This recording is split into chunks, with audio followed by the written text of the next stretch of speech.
पहले जब सक्षमता 1 जब जारी हुआ था तो उस समय भी हमने अपनी बातें साफ साफ कह दी थी कि सक्षमता परीक्षा नहीं देना चाहिए। हम लोगों ने सक्षमता परीक्षा का विरोध किया था और हम लोग सक्षमता परीक्षा के मामले में अपना स्टैंड बिल्कुल क्लियर रखे हुए हैं कि आखिर ये सक्षमता परीक्षा क्यों। माननीय उच्च न्यायालय में जब मामला गया तो हम लोग इस बात को भी लेकर गए थे कोर्ट में कि सक्षमता परीक्षा कानूनी रूप से जायज है या नहीं है। हमारा कहना था कि सक्षमता परीक्षा आप ले ही नहीं सकते। हमारा सक्षमता परीक्षा हम नियोजित शिक्षक जो हैं वह स्थानीय निकायों के कर्मचारी हैं जो संविधान के अनुच्छेद 245 के तहत हमारी सेवा है और इसमें 309 के तहत कोई शिक्षा विभाग एग्जाम कैसे ले सकता है। लेकिन कोर्ट ने परीक्षा के वैधानिकता के संबंध में कुछ नहीं कहा, केवल यह कह दिया कि आपको देना है तो दीजिए, नहीं देना है नहीं दीजिए, आपका जो स्टेटस पहले था वो बना रहेगा। तो ये बातें हुई, लेकिन कोर्ट ने संवैधानिक पहलुओं पर बात नहीं की। बहुत सारे ऐसे चीज हैं जिन मुद्दों पर कोर्ट ने चुप्पी साध ली। हाई कोर्ट ने कुछ क्लियर कट नहीं कहा। आजकल न्यायपालिका की जो स्थिति है वो किसी से छिपी हुई नहीं। खैर, अभी भी उसका कोई ऑप्शन बंद नहीं हुआ है और रास्ते बंद नहीं है। कुछ न कुछ दिमाग हम लोग लगा रहे हैं। लेकिन बात रही कि सक्षमता परीक्षा हम लोग को देना चाहिए नहीं देना चाहिए, तो हम पहले भी बता चुके हैं। क्यों विशिष्ट शिक्षक आखिर क्यों बनना है। हमारे साथी लोग कहते हैं कि राज्यकर्मी बनने के लिए विशिष्ट शिक्षक हम लोग को देना चाहिए। कुछ लोगों का कहना है कि नहीं देना चाहिए। तो विशिष्ट शिक्षक बनने से हमें क्या क्या लाभ मिलेगा, तो लाभ और हानि का तुलनात्मक हमने एक वीडियो हमने बनाया था और हमने पहले बताया था कि तुलनात्मक रूप से क्या लाभ हो सकता है, क्या नफा नुकसान हो सकता है।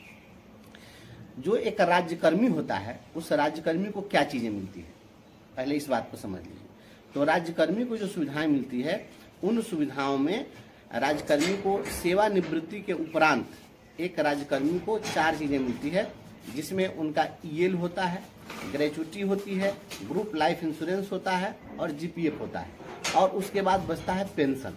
ये मुख्य रूप से यही फैसिलिटी राज्यकर्मी की है जिसके लिए हम लोग इतना हायतवा मचा के रखते हैं। तो हमने पहले भी बताया था कि हमारी जो लड़ाई है वह किस तरह से चल रही है। आपको ईपीएफ का जो लाभ मिला, बिहार के तमाम साथियों को मैं फिर से रिकॉल करा देना चाहता हूँ, यह ईपीएफ का लाभ इसी तरीके से ढुलमुल रवैये से आपको नहीं मिला था। यह ईपीएफ के लाभ के लिए 2016 में ही 89-10 हमने केस दर्ज किया था हाईकोर्ट में, और ईपीएफ ने बजाबता ईपीएफओ ने यह खुद से जाकर काउंटर एफिडेविट दिया कोर्ट में और कहा कि नहीं, ये इन लोगों को ईपीएफ का लाभ मिलना चाहिए। तो आज आपको ईपीएफ का लाभ मिला है। इस तरीके से नहीं मिलता, वो कहीं ना कहीं हम लोग का विजन था। तो ईपीएफ का लाभ आपको मिला। जब आप जाएंगे राज्यकर्मी बनेंगे तो उसमें जीपीएफ लोग कटवाते हैं, लेकिन अब तो जीपीएस भी नहीं, अब तो एनपीएस है। तो उसमें क्या होता है कि पीएफ के फंड में, केवल पीएफ के फंड में सरकार कोई पैसा नहीं देती है, उसमें कर्मचारी अपना कटवाते हैं। जो जीपीएफ का समान भविष्य निधि का प्रोविजन, उसमें केवल और केवल अपना कर्मचारी अपना कटवाता है। खैर, रही बात आपको ग्रेचुटी की, तो हमने आपसे वायदा किया था कि आपको हम ग्रेचुटी का लाभ दिलवाएंगे। अब वह दिन दूर नहीं है। सोमवार को माननीय उच्च न्यायालय में हमारे केस की सुनवाई है। पिछले दिनों जो सुनवाई हुई है उसमें कोर्ट का रुख जो सख्त था, और यह एक सेंट्रल लेजिस्लेचर है, और सुप्रीम कोर्ट ने भी जब कह दिया कि नगर निगम के डेली वेजेज वर्कर को भी आपको ग्रेचुटी का लाभ देना होगा, तो ग्रेचुटी का लाभ आपको मिलेगा। अब जो लोग भी विशिष्ट शिक्षक बनना चाहते हैं, मेरे भाई बंधु, जरा आप सोचिए कि जब आप विशिष्ट शिक्षक बनेंगे तो आपको कहा जा रहा है कि यह विशिष्ट शिक्षक बनने के बाद जिला स्तर पर आप एकल संवर हो जाएंगे, यूनिफाइड डिस्ट्रिक्ट कैडर के आप टीचर हो जाएंगे। तो जैसे ही आप नए डिस्ट्रिक्ट कैडर में जब जाएंगे तो पूर्व के आपके सेवा की गणना नहीं होगी। तो पूर्व के सेवा की जब गणना नहीं होगी तो जब आप रिटायर करेंगे तो जो 20 साल से काम कर रहे हैं, इस 20 वर्षों के सेवा के आधार पर आपको मिलने वाली ग्रेचुटी का स्पष्ट रूप से नुकसान होता हमको दिख रहा है। हम 20 वर्ष सेवा कर लिए और आज से हमारी नई सेवा स्टार्ट होगी, तो 20 वर्षों के लिए हमारा जो कम से कम 10 माह का जो ग्रेचुटी मिलता है रिटायरमेंट के टाइम में, तो वो तो हमको नहीं मिलेगा। तो ये तो हमारा नुकसान है। तो मुझे लगता है कि ग्रेचुटी के मामले में हमारा नुकसान हो जाएगा।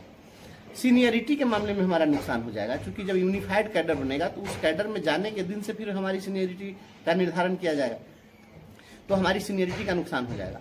प्रमोशन की जो हमारी बातें हैं वो प्रमोशन के लिए हम कोर्ट में केस लड़ रहे हैं। आज वो कल हम लोग को हो जाना है। अभी जो लग रहा है कुछ पैसा बढ़ जाएगा, तो मात्र 320 रुपया हम लोगों को बढ़ेगा। तो 320 रुपये हम लोग को बढ़ जाएंगे और 320 तरह की परेशानी बढ़ जाएगी। क्या इन 320 तरह की परेशानियों के को लेकर के इसके साथ साथ आप क्या 320 रुपये का फायदा लेना चाहेंगे आर्थिक रूप से? और वो भी फायदा कब तक, जब तक कि हमारा प्रमोशन नहीं हुआ। हमारा जिस दिन प्रमोशन हो जाएगा उस दिन आज के डेट में एक व्यक्ति चले जाए विशिष्ट शिक्षक में, एक रह जाए नियोजित शिक्षक में, और कल को जब प्रोन्नति हो जाएगी तो जो नियोजित शिक्षक हैं उनको प्रमोशन के आधार पर उनको जब अगला जैसे ही ग्रेड पे मिलेगा तो आप विशिष्ट शिक्षक से अधिक हो जाएंगे, तो विशिष्ट शिक्षक वाले का वेतन कम जाएगा और नियोजित शिक्षक का वेतन बढ़ जाएगा। तो ये और प्रमोशन के हम लोग बहुत करीब पहुंच गए हुए हैं और वो लड़ाई हमारी चल रही है। हम बहुत सारा चीज खुलासा नहीं करेंगे, लेकिन वो हम प्रमोशन देखिए अभी आया ना एक जिले का तो दे दिया 12 वर्षों के आधार पर प्रमोशन। तो 12 वर्ष के आधार पर तो हम लोग भी चाहें तो हर जिला में लड़ करके करा लें, लेकिन 12 वर्ष वाला हमको नहीं चाहिए, हमको स्नातक ग्रेड में चाहिए। और विशिष्ट शिक्षक में कोई भी विशिष्ट शिक्षक प्रधानाध्यापक नहीं बन पाएगा, उसका प्रधानाध्यापक का एवेन्यू बंद है। लेकिन हमारे मामले में प्रधानाध्यापक का एवेन्यू खुला हुआ है, तो हमारे बीच के लोग प्रधानाध्यापक तक प्रमोशन पाएंगे, तो प्रमोशन में हमारा नुकसान हो जा रहा है। रही बात ईएल की, तो ईएल हम उन लोगों को 300 दिन मिलता है, हम लोगों को 200 दिन मिलता है स्टोर करने के लिए। अभी बात चल रही है सरकार में, हम आपको बता देते हैं, इंटरनल बातें हैं, लेकिन यह बात चली है, उच्च स्तर पर चर्चा चली है इस बात की कि गर्मी की छुट्टी जो पहले से दी जाती थी तो शिक्षकों का पद वेकेशनल पोस्ट होता था, और इसी वेकेशनल पोस्ट होने के कारण शिक्षकों को मात्र रेगुलर टीचर को 14 दिन का ईएल मिल रहा था और नियोजित शिक्षकों को मात्र 11 दिन का ईएल मिल रहा था प्रत्येक वर्ष। तो यह चर्चा चली है, क्योंकि ऊपरी स्तर पर लोगों ने बात उठाई कि भाई जब आप सालों भर काम लीजिएगा तो इसको ईएल बराबर क्यों नहीं दीजिएगा। तो अन्य राज्यकर्मियों को 33 दिन का ईएल मिलता है, तो ईएल का लाभ हमें भी मिलेगा और उस ईएल के बदले में पैसा भी देने की बात हो रही है, निश्चित रूप से ये चीज भी मिल जाएगा। तो और अब आई बात एक बच गई है पेंशन की, तो पेंशन पर हम आपको स्पष्ट कर देते हैं, एकदम स्पष्ट रूप से जान लीजिए। जो लोग भी 2012 में 34,540 कोटि के लोग बहाल हुए, ये शिक्षक लोग वह एनपीएस के दायरे में थे। तो एनपीएस के दायरे में जो लोग थे उन लोगों को 10 वर्ष सेवा करने के बाद जब रिटायर किए हैं तो किन्हीं को 1700, किन्हीं को 2000 रुपया यही पेंशन मिला। अब हम लोग नियोजित शिक्षक हैं, हम लोगों को पेंशन नहीं है, लेकिन जो ईपीएफ वाला जो मामला है, ईपीएफ में जो हमारा योगदान होता है, कंट्रीब्यूशन है, सरकार भी जो अंशदान करती है, उसमें भी पेंशन प्लान है।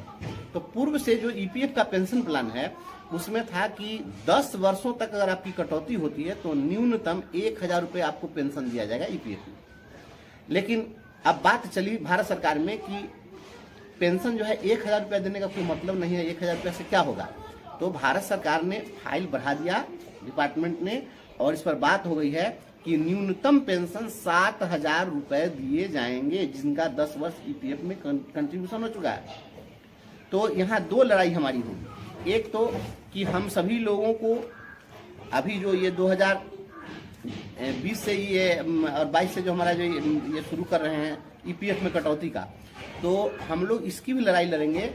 यह प्रोविजन बना हुआ है ईपीएफ एक्ट 1952 में, यह प्रोविजन है कि जिस तिथि से कोई व्यक्ति नियुक्त हुआ है उसी तिथि से उसको ईपीएफ का लाभ देना है, और उस डेट से अगर नहीं दिया गया है तो नियोक्ता को पेनाल्टी के साथ देना पड़ेगा। तो इस चीज की भी लड़ाई हम लड़ेंगे कि सभी लोगों को उस डेट से जोड़ करके दीजिए। तो आज के रेट में अगर हम चले जाएंगे विशिष्ट शिक्षक में तो वो लड़ाई हम नहीं लड़ पाएंगे।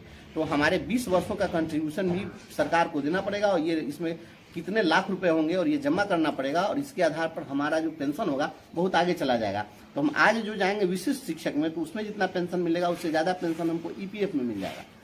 हम जब अभी से जो लोग जाएंगे उसमें 10 साल 15 साल पर जाएंगे तो 2000 3000 रुपया पेंशन मिलेगा एनपीएस में।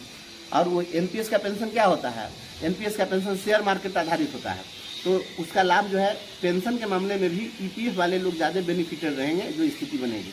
अगर हम पहले की लड़ाई लड़ जाएंगे तो पूर्व की सेवा का सब कुछ देना पड़ जाएगा इनको, और हर हाल में देना पड़ेगा, तो ये चीज हो जाएगा। तो ये मैंने नफा नुकसान बता दिया प्रमोशन के एवेन्यू पर, रिटायरल बेनिफिट और पेंशन के इशू पर हमने इन चीजों को स्पष्ट कर दिया। इसलिए इन चीजों के आधार पर अगर देखा जाए मुझे लगता है कि हमारी जब सेवा नए ढंग से काउंट होगी और हम विशिष्ट शिक्षक बनेंगे तो इन चीजों का हमको नुकसान हो जाएगा। इसलिए मेरी राय यही है कि सरकार अगर बिना शर्त अगर हम लोगों को राज्यकर्मी का दर्जा देती और ये तमाम चीजें पहले वाली सब कुछ दे करके और उसमें सभी चीज को एक्सेप्ट कर लिया जाता, हमारे पूर्व के लेंथ ऑफ सर्विस को काउंट कर लिया जाता, तब कुछ बात बनती। लेकिन ये चीज नहीं, और सरकार की जो मंशा है वह मंशा क्या है इस चीज को समझना पड़ेगा। सरकार यही चीज चाह रही है कि सभी लोगों को अपने पाले में हम ले, किसी प्रकार से हम ले लें अपने अधीन में।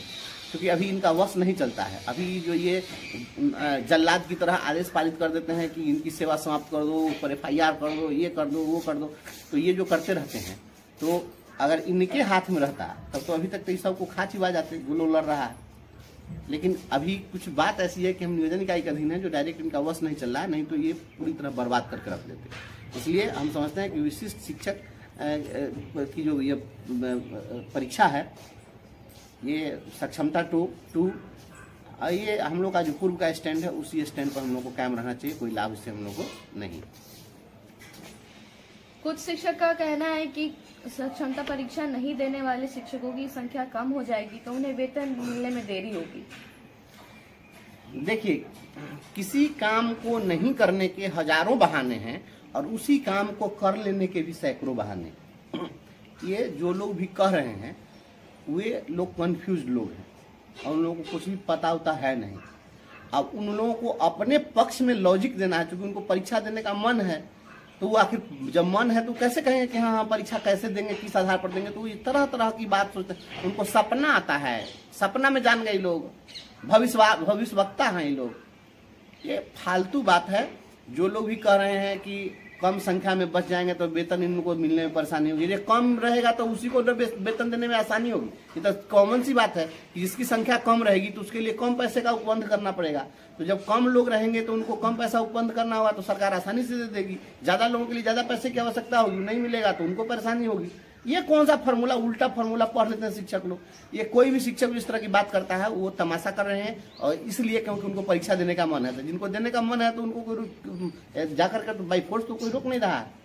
ये तो सहमति असहमति और समझदारी की बात है। इसलिए यह फालतू बात है। कोई भी लोग जो कह रहे हैं कि जो कम लोग बच जाएंगे तो उनको शेर आके बिल्ली आके खा जाएगी, और यही लोग थे तो ये लोग छत्ता अड़े हुए थे, बिचला खम्मा थे तो घर वे गिर जाता, ऐसा थोड़ी होता है। एक भी अगर जिस दिन शिक्षक, एक भी व्यक्ति भी नियोजित शिक्षक बचेगा उस दिन तक उनके लिए जो उनका सारा एवेन्यू है खुला रहेगा, और उन नियमावली में जो लाभ प्रदान किया गया है वो सारा लाभ उनको मिलेगा। इसलिए ये फालतू की बात है। ये मैं सिरे से खारिज करता हूँ इस बात को कि कम लोग बचेंगे तो उनको वेतन नहीं मिलेगा, उनको परेशानी, कोई परेशानी नहीं होगी। सोशल मीडिया में यह बात फैलाई जा रही है कि जो भी शिक्षक नियोजित रह जाएंगे उनका भी दूसरे जिले में स्थानांतरण कर दिया जाएगा। ये सोशल मीडिया में रायता फैलाने वाले जो लोग हैं, ये क्या मोगेम्बो के घर में जाके झाड़ू पोछा करते हैं? कहा कि इन्हीं को कान में लोग कह दिया है कि नहीं आप परीक्षा नहीं दीजिएगा, जो लोग बच जाइएगा तो आप लोग को हम दूसरे जिला में भेज देंगे। किसने कहा? ये व्हाट्सएप यूनिवर्सिटी चलाने वाले लोग इस तरह का रायता फैला रहे हैं, और रायता फैलाने वाले लोगों से सतर्क रहने की जरूरत है। कहाँ से जान गए? जब यही चीज वो कर सकते कि अंतर जिला स्थानांतरण कर देते तो इतना ड्रामा क्यों करना होता? तो आसानी से कर देता। तो परीक्षा लेने के लिए कहा जाता आपसे? या जो कुछ भी किया जा रहा है, ये जिस तरह जो लोग भी इस तरह की बात कर रहे हैं वे सभी लोग केवल शिक्षकों को बरगलाने का काम कर रहे हैं। किसी शिक्षक को ये सब चीज झांसे में नहीं आना है। ये बात तय है कि हमारा जो नियोक्ता है वह नियोजन इकाई है, और नियोजन इकाई के क्षेत्राधिकार की जो बात है तो नियोजन इकाई अपने अधीन स्थानांतरण वह कर ही सकती है। पहले भी की है, ऐसा तो नहीं कि नहीं की है। जब जिस समय में शिक्षकों का सामंजन हुआ है तो उसमें भी किया गया है। बहुत सारे लोग नियोजन इकाई के अधीन स्थानांतरण करवाए हैं, बहुत सारे लोग का प्रशासनिक भी हुआ है, तो वो नियोजन इकाई के अधीन तो हो सकता है, इसमें कहीं कोई दिक्कत नहीं है। लेकिन ये कहेंगे कि अब मुजफ्फरपुर के शिक्षक को हम आरा भेज देंगे, तो ये किसी के बस की बात नहीं है, और इस तरीके से वो नहीं कर सकते हैं। और हमारे लिए स्वैच्छिक स्थानांतरण का प्रोविजन है, इसलिए मास लेवल पर इस तरह का ये नहीं कर सकते हैं। ये बिल्कुल गलत है। जो लोग भी सोशल मीडिया में इस तरह की बात करते हैं वो अफवाह फैला रहे हैं। इस अफवाह से सतर्क और सावधान रहने की जरूरत है। हम लोग कुछ काम कर रहे हैं और प्रयास कर रहे हैं कि और आपको बेहतरी के लिए क्या क्या हम कर सकते हैं। और हमेशा याद रखिएगा, मैं तमाम साथियों से मैं यही कहना चाहूँगा कि हमेशा इस बात को याद रखिएगा, भीड़ कभी भी विजन नहीं बन सकता है, और आप भीड़ का हिस्सा नहीं बनिए, विजन का हिस्सा बनिए। भीड़ का हिस्सा बनिएगा। आज लड़ाई कितने लोग लड़े हैं? जब पटना में आंदोलन का आह्वान होता है तो कभी कभी भीड़ हम लोग जुटा लेते हैं तो 1-8 लाख लोग चले जाते हैं, लेकिन वह भीड़ कितने देर तक टिकती है? उसी तरीके से ये लोग जो सोशल मीडिया पर रायता फैलाने वाले लोग हैं, ये टिकाऊ लोग नहीं हैं।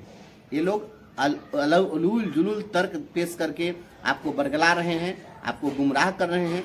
और जो गुमराह कर रहे हैं कि नहीं ऐसे हो जाएगा, तो उनसे पूछिए कि क्या आपको ये जो ऊपर में जो बैठे हुए लोग हैं उनके घर में आपकी रिश्तेदारी है, कि उनके घर में आप जाके झाड़ू पोछा का काम करते हैं? क्या करते हैं आप कि आपको सब चीज मालूम हो जाता है और दूसरे को मालूम नहीं है?